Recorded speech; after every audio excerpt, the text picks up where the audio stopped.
friends, I'm Abigail. And I'm Cassidy, and this is 10 to Thrive. We're here to talk through all the seasons of life. From the messy and mundane to the meaningful, where God meets us where we are. We're all about applying God's Word to real life and growing as women of God together. Let's thrive in His goodness for His glory. Hey guys, welcome back to the podcast. Today we are on to 5 things that you need, aka we're talking about influence and how we have been influenced in many forms. And especially there are so many voices for us on social media speaking into our worlds. And many times there are these influencers that have so many things that we are supposed to technically be buying by their influence. And they tell us time and time again, we need to get on this train, onto that train. I've even seen these posts going around that are called de-influence me, please. And they say, put in the comments things that you have been influenced to buy and were a complete bust. Okay. I do like reading those comments. Yeah, I get stuck in those for way too long. Yeah. But anyways, take us into it, Abigail. Tell us the 5 things that we need. It was clickbait. All right. I do not have 5 things that you need. Oh, okay. But I will have a few lists for us because we know how I love my lists. But yes, influencers, they really want us to get onto their side. And whether that means by buying something or living the lifestyle that they live or having the same kind of moral beliefs and agendas as what they have. So while we could talk a lot about ideals influencing, that could really be its own topic. And I think that we're going to end up having that. A big thing that we're going to talk about today is spending influencing. And like Cassidy was alluding to, these are 5 things that you need to buy to make your home more organized or, whatever it may be. As I was going into this, I was reading a number of articles on influencers and how that's changed marketing. And it really is an interesting study. But this is an article by Aaron Hassan from a popular marketing website. And this is what he writes. So bear with me here. The Keller Advisory Group worked with research firm Suzy to conduct a nationally representative study of over 1,100 consumers ages 16 through 54, which probably is most of our podcast listening base. Okay, back to the article. The study focused on the impact creators and influencers have on consumer attention and purchasing behaviors. This is so interesting. Creators are far more influential than ads. According to the survey, 7 in 10 consumers follow creators, and 80% of those followers take some sort of action due to the influence of the creator content. That's crazy. 80%. That is way more than an advertisement. This meant that compared to advertising, creator content was 2.6 times more influential in purchasing decisions for those polled. So what exactly is driving these results? In a word, trust. New influencers mean trust. The study finds that creator content outperforms traditional advertising across several key attributes. Creator content is trusted 2.9 times more than advertising and is considered more exciting, unique, relevant, and shareable.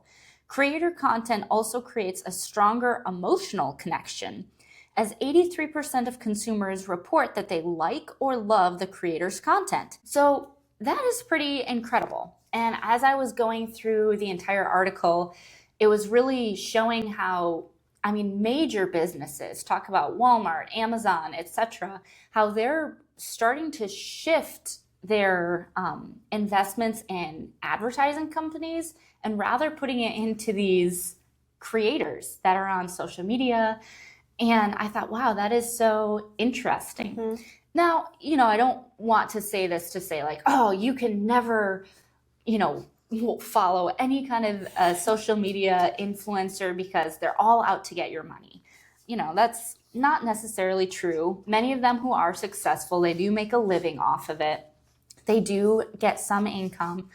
So I don't want to say this to, demonize influencers, But it is important to remember that many of these people, that is their source of income. And so even though they may have products that they genuinely love, they're probably also going to be pushing products that just are going to help them make money. I was talking to a friend the other day about influencers, and it seems like if you can escape one, you kind of might get caught in another. I don't know. Cassidy, have you had anybody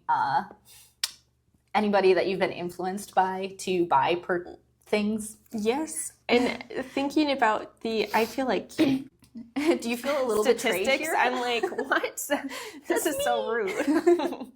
I know, I do feel a little bit called out because I can think back on like accounts that I've followed and been like, oh, I definitely hit purchase after watching that reel. There's a couple of influencers that I have on Instagram that are even faith-based, and they share so much of their story and they get your trust. And I'm not saying that's a bad thing. Right. But I feel so invested into their story and trust what they have to say that when they suggest a product, I am so fast to go and check it out. Yeah. I'm not saying I buy all of them. Right. But you check it out. Yes. You're checking it out on so many levels, and maybe it sparks your interest, and so then you're digging into it on an educational level of different products. And I think that, that aspect is healthy. It's okay to explore it. And as we get into this, I kind of mentioned that.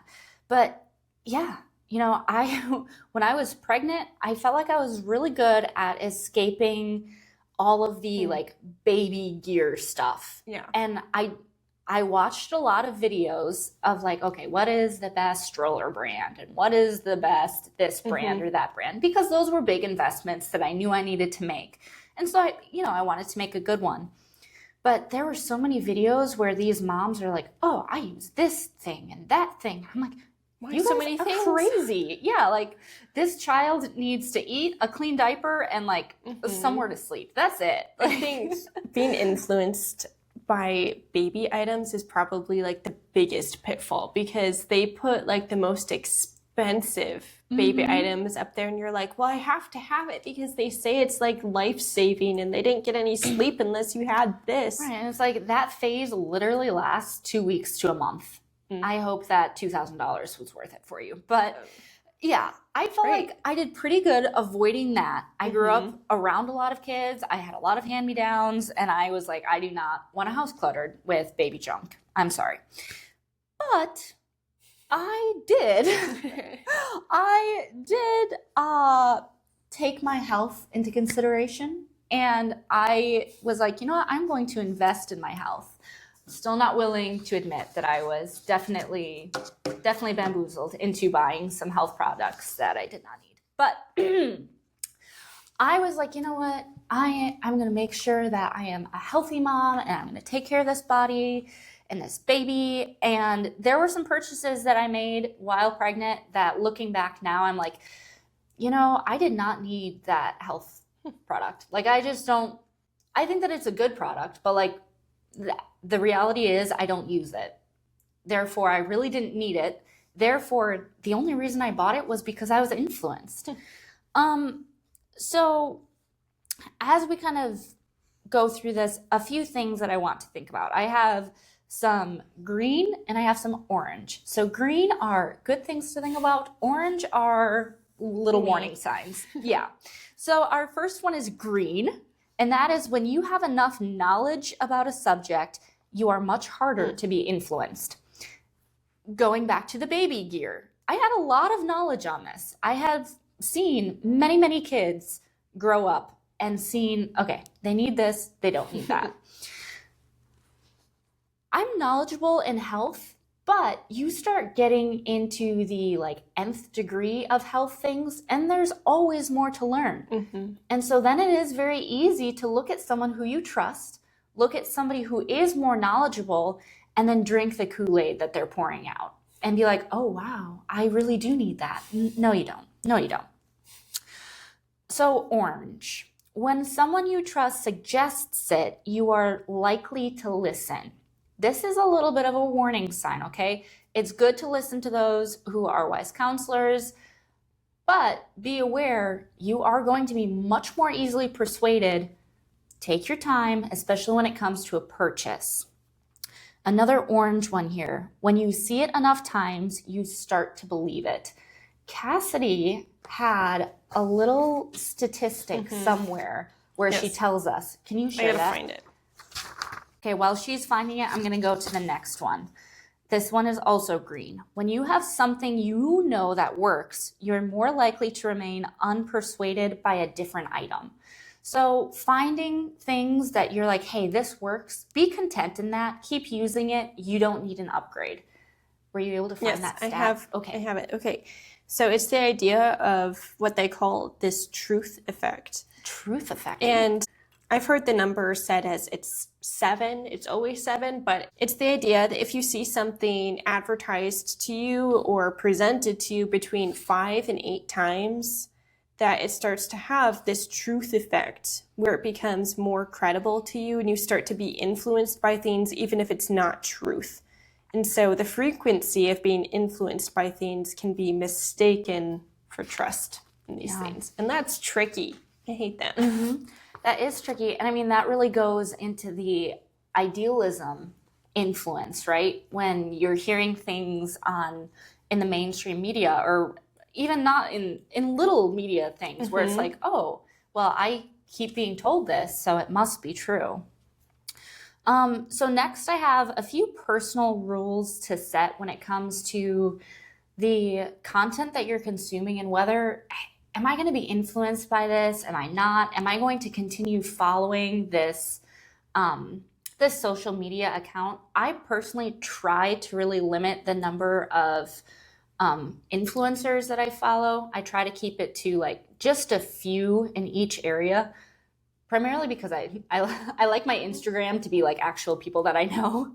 And I always feel like, oh, I don't want it clogged up with like advertisements. But also because I know that my tendency is to start following after these people and to get headlong into something that really isn't necessary. So here are a few personal rules that you can start to set.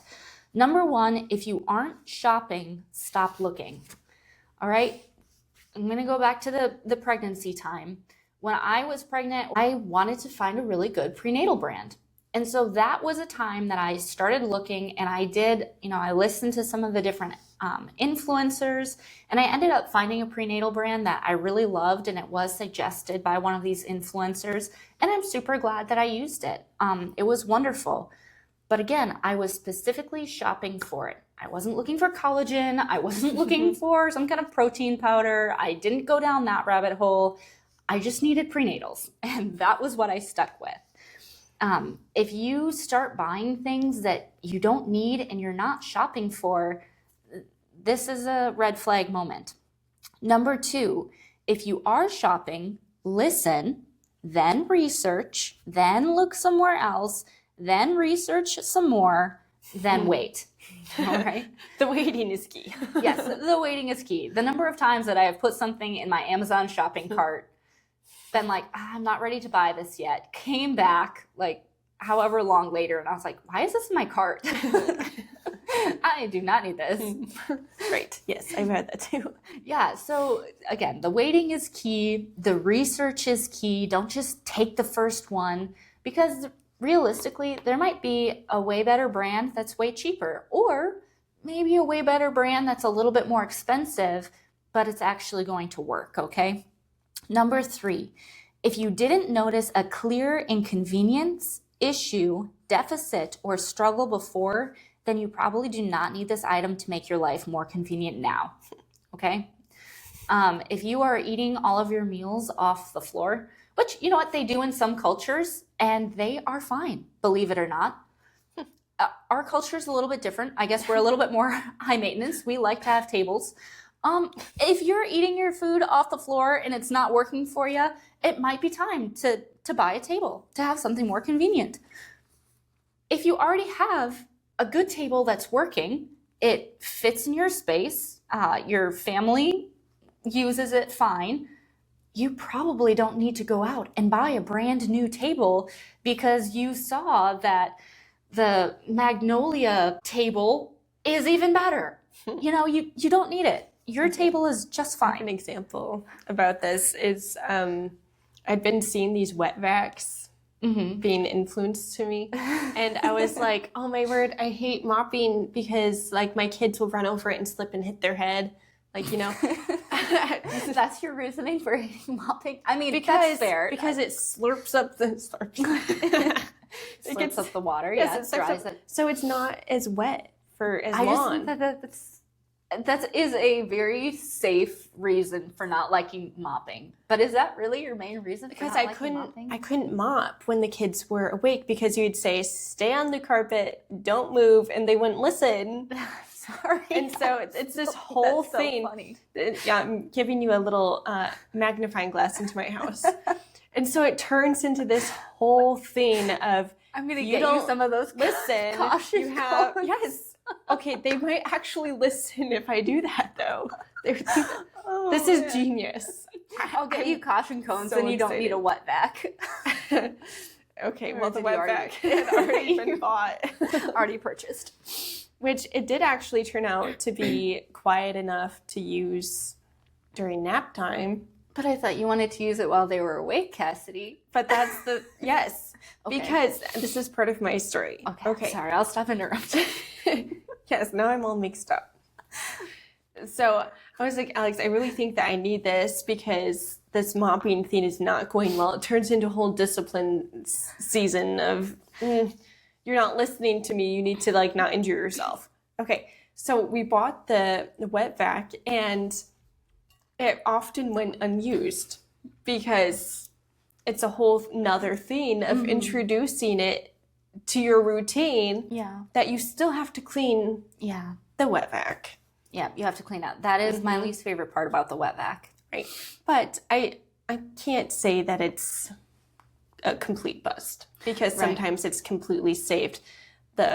Someone's coming over, let's do this really quick, and it dries really super fast. I can't talk today. Yeah. It gets rid of the foot marks on your floor, and so sometimes yes, but it's not a necessary thing, and I was sucked in. So. Yeah, a good thing, but maybe not necessary. And I think that you mentioned it was you were really having issues with the boys and trying to figure out, and this was a solution where, okay, now I can mop the floor when they're awake or when they're napping. So there was some inconvenience, but yeah, maybe not to the extent of I need to make this entire new purchase. Right. And it doesn't deep clean your floors. No, so you still have to mop. That's my biggest complaint about the wet vac is it's really good at getting this has turned into a cleaning episode. Hey, it's talking about being influenced here. Yeah, okay. This is important for your life. I'm glad you're listening. Yes, I do like the wet vac in that it'll get all the dust and surface level stuff, but I am always kind of like meh when I look and it's like, man, that stickiness is still on the floor. I just felt bamboozled. That's fair. I thought that this was going to fix all of my problems, and it really didn't. Yeah. Well, anyways, that was my example of how to be influenced. Sorry.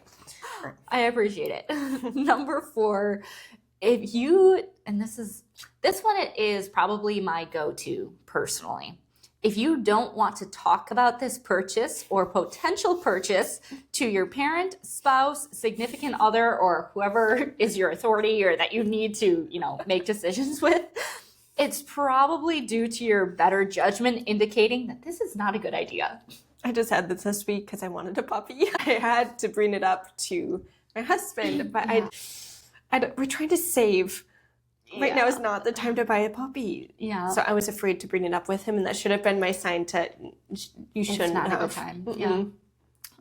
Yeah. There have been a few things where I secretly want to buy it because I know that he's going to look at this and he's just not going to understand. He won't understand why this is important. And yeah, that's usually a pretty good indicator that this is not wise. Occasionally it happens where one person is against it, the other person is for it, and the person who's for it is correct.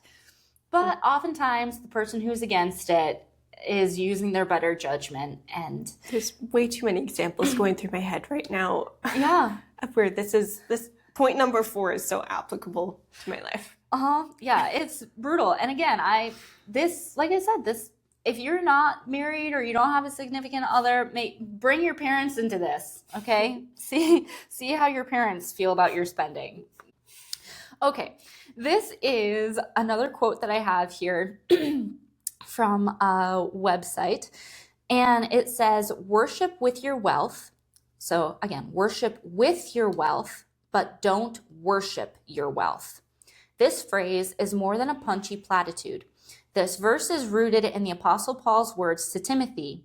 As for the rich in this present age, charge them not to be haughty, nor to set their hopes on the uncertainty of riches, but on God, who richly provides us with everything to enjoy.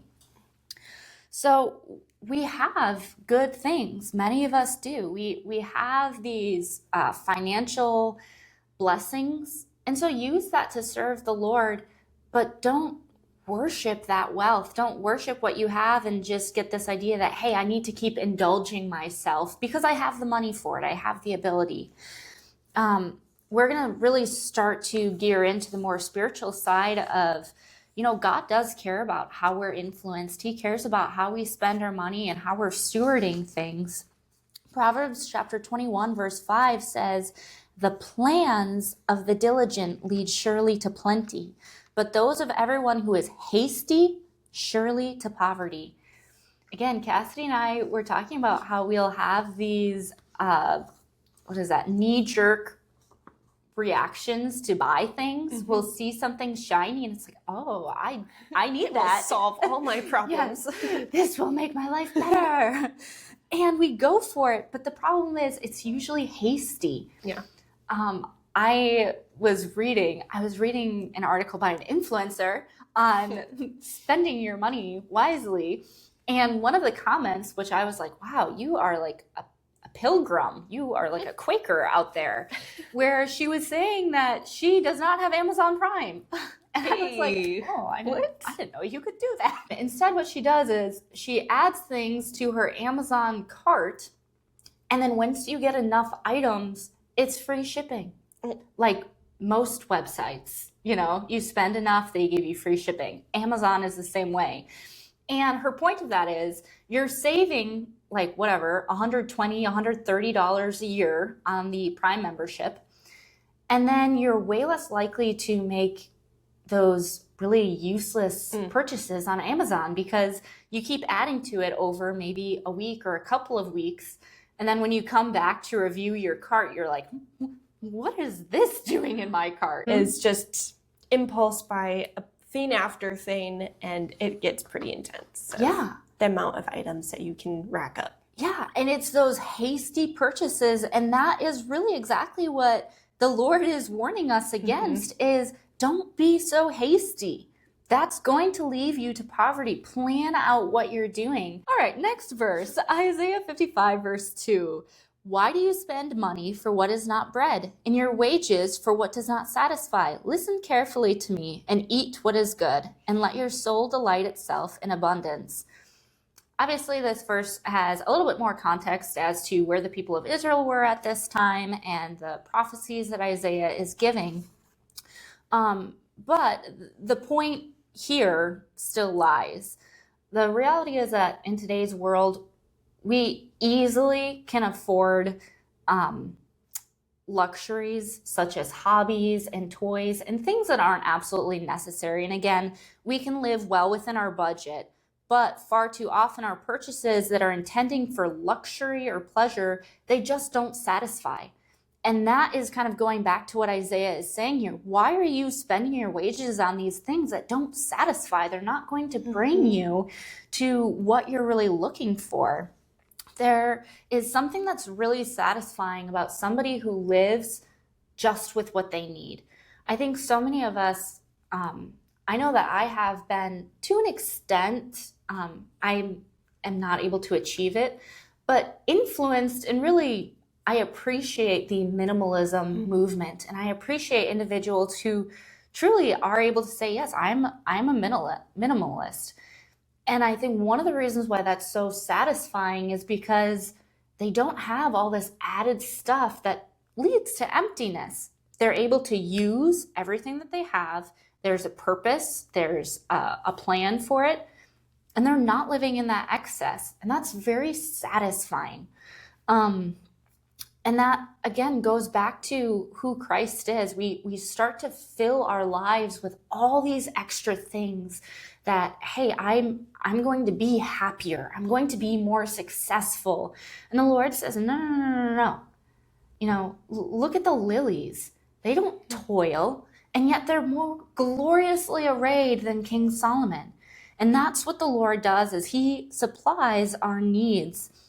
We could go ahead and read the entire chapter of Philippians 4, going through what Paul wrote and how he learned to be content in every situation. This came from knowing his identity in Jesus Christ. This came from knowing, hey, I am right where God wants me to. I'm not comfortable, I'm hungry, I'm cold, but God is still sustaining me. This is the life that he has called me to. And you know what? I'm going to be thankful in that. I'm going to rejoice. The Lord provided for his needs, and being content with the blessing that God provided, which were supplying life-dependent needs. There were days that Paul went hungry, and there were days that he was cold, but his life was still upheld. There we go. As I was preparing for this episode, I was doing, again, a lot of reading of various articles and a few Christian articles, but then a number of secular ones as well. This came from a secular article, and this author was talking about mom-fluencers and how she was really influenced by some of these articles and by different mom-fluencers. And she said, it's not like I consciously think, if I buy these toothpicks, I will be better, happier mother. But subconsciously, I think I do think that, Sarah told me. And it's true. I totally do the same. What we consume has a direct impact on our conceptions of self. Advertisers have learned to hijack our values, our core motives, and our very identities to convince us that we need stuff, end quote. I need to know about the toothpicks. Yeah, I know. I was wondering that too. That was like the only thing about the toothpicks. And I was like, really, toothpicks? So I don't know if that was just a silly thing or like if there are some really fancy toothpicks out there. Sorry, I got distracted on the toothpicks. Yeah, I was like, why toothpicks? Right, sorry. Our point is? The point is that oftentimes when we make these impulse buys, it's a direct reflection of what I think I need to be something. And again, isn't that just a slap in the face of our Lord when we start saying like, oh, I need toothpicks to be successful, and Jesus is like, what? Excuse me. Like I said, one of the risk factors earlier of being swept away by influencers is not being very knowledgeable on a topic, or maybe in an area that we're just stepping into. And this really makes us very susceptible every time that we step into a new role. So maybe your new role is a new car owner, and you need to get all the things for your new car. Or maybe your new role is a girlfriend, and you're like, oh, my boyfriend would like this, and I should get this, and I need to look at what are the best gifts for your boyfriend. Or maybe it's a fiance and wedding planning. Oh my goodness. All the things you need for wedding planning. Whew. Okay, becoming a wife, becoming a new homeowner, right, Cassidy? You're not a new homeowner, but like moving. And all of the temptations of like, this is what I need in my house to make it functionable. And yeah, it's very tempting. It is so tempting. My goodness. When you step into the role as a mom, as an aunt, as a grandma, a new employee striving to be successful, suddenly we're susceptible to this new role and this new position. And so then we start asking for advice, and it is really, really easy to go down this path of mindless spending that wasn't necessary. Right. So we desire so strongly to be successful in what we do and to receive positive recognition that we flock to those who are more knowledgeable, experienced, or accepted. the Bible does encourage us to seek counsel. In the multitude of counselors, there is safety. And then in Proverbs 29:18, where there is no vision, the people perish. So again, we should ask for help. We should find counselors, but there is a difference between buying everything to fit in or maybe to stand out, and looking for counsel so that you can make a very wise decision. The Bible calls us to set our affection on things above, not on things of the earth. 1 Corinthians chapter 9, verse 24 to 25 says, "Know ye not that they which run in a race run all, but receiveth the prize? But one receiveth the prize. So run, that you may obtain. And every man that strives for the mastery is temperate in all things. Now they do it to obtain a corruptible crown, but we an uncorruptible." So strive for mastery. We want to be the best. We want to be successful. Strive for mastery that we can obtain an incorruptible crown.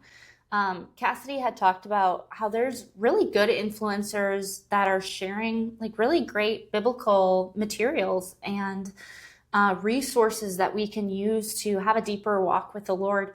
Those things are good. Strive for mastery in that, but make sure that you're striving for the crown incorruptible. So oftentimes we're striving for a crown that is corruptible. We're influenced by the purchases, moral choices, public statements that will impress others and uplift ourselves. The Apostle Paul was able to live a life of simple means and still be content because he was striving for mastery and running a race for the Lord rather than running a race of fame for himself. When I go ahead and I make my purchase of my prenatal vitamins, or when I make my purchase of the cleaning solution, I'm probably not, I don't have the mindset of like, ooh, I'm striving for my corruptible crown. I'm trying to impress everyone around me. Okay, it doesn't feel like I'm doing that in the moment. It doesn't feel like I'm striving for this corruptible crown. But when I've made those things my master, and my goal every day is, how can I be as successful and how can I be as happy as possible? I have made those things my master, and I am striving for a corruptible crown. So what do we do about this? And this is how we're going to end off here. Number one, pray without ceasing. Do you pray about your purchases? Maybe you should. Do you ask God for wisdom or guidance in spending the money that He has given you? Maybe you should. Number two, give thanks always. Do you thank God for the things that you already have? Maybe you should. It's a lot less tempting to make purchases when you're really content with what you have. Why would I buy something new when this old thing works perfect? Number three, share your intentions. Do you tell your authority or your partner or whoever else it is what you're planning? Maybe you should. When you share your intentions of spending or your intention of action, it allows you to receive guidance, come to agreement, maintain peace, and double check those intentions. Double check that, hey, this is a good idea, or maybe not. So those are, again, three final things that we should start applying to our everyday lives when we hop onto social media, when we go on to Amazon, whatever it may be. Ask yourself, start praying without ceasing. Should I purchase? Give thanks always. Thank the Lord for what you already have, and then talk about it. Hey, do you think that I should buy this? No? Okay. That brings us to Song of the Week. And the song of the week that I was thinking of was Give Me Jesus. The song of the week that Cassidy has picked out for us this week, that she's not able to pronounce, is Give Me Jesus by Anthem Worship, more specifically Genavieve Linkowski. I'm horrible with names. So there you go. Thanks for tuning in with us today.